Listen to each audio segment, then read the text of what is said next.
Welcome to No Longer Conformed. I'm Erik Garthe, and we are studying stewardship, handling God's blessings. In this session, we'll be looking at 2 Thessalonians chapter 3, verses 6 to 15. What happened to the work ethic? Okay, so the proper view of resources is that of a steward. Manager of everything, yet owner of nothing.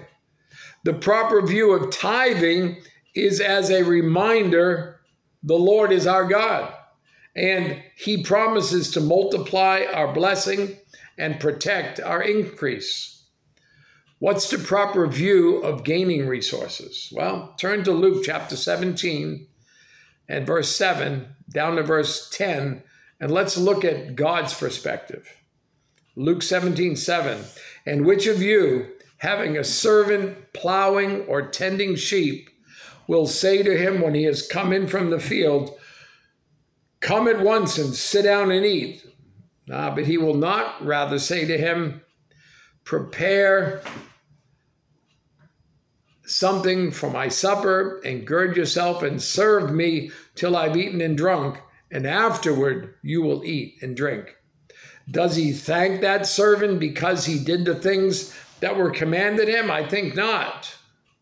So likewise, you, when you have done all those things which are commanded, say, we are unprofitable servants. We have done what was our duty to do. Worthy of no favor unless we do more than is expected of us. That is the attitude the Lord expects in His servants. Colossians chapter 3 and verse 23. And whatever you do, do it heartily as to the Lord and not to men. The context of that verse is a work relationship. So what does this have to do with financial resources? Well, listen. As important as managing resources is how we gain them. The Apostle Paul provides a little insight on being a worker favorable to the Lord in 2 Thessalonians chapter 3, verses 6 to 15.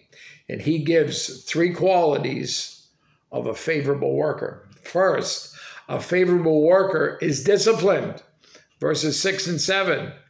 But we command you, brethren, in the name of our Lord Jesus Christ, that you withdraw from every brother who walks disorderly and not according to the tradition which he received from us.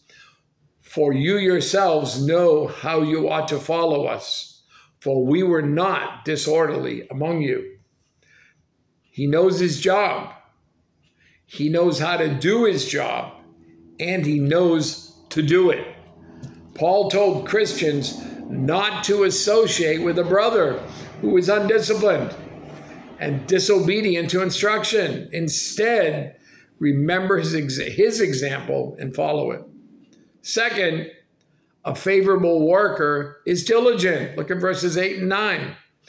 Nor did we eat anyone's bread free of charge, but worked with labor and toiled night and day, that we might not be a burden to any of you. Not because we do not have authority, but to make ourselves an example of how you should follow us. He works very hard, is an example to others, and is not a burden to anyone. Paul told Christians not to be unnecessary burdens to one another. Instead, be examples to one another. That does not mean that we don't depend on one another. God blesses one to meet the need of another. Proverbs 22:29. Do you see a man who excels in his work? He will stand before kings. He will not stand before unknown men.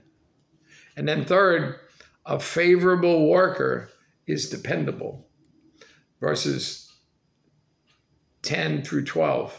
For even when we were with you, we commanded you this: if anyone will not work, neither shall he eat.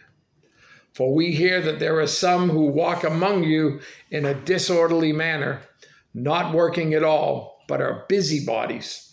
Now, those who are such we command and exhort through our Lord Jesus Christ, that they work in quietness and eat their own bread.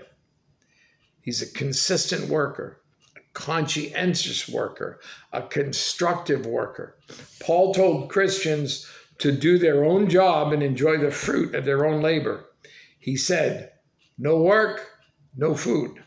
Proverbs 16:26 says, the person who labors for himself, for his hungry mouth drives him on.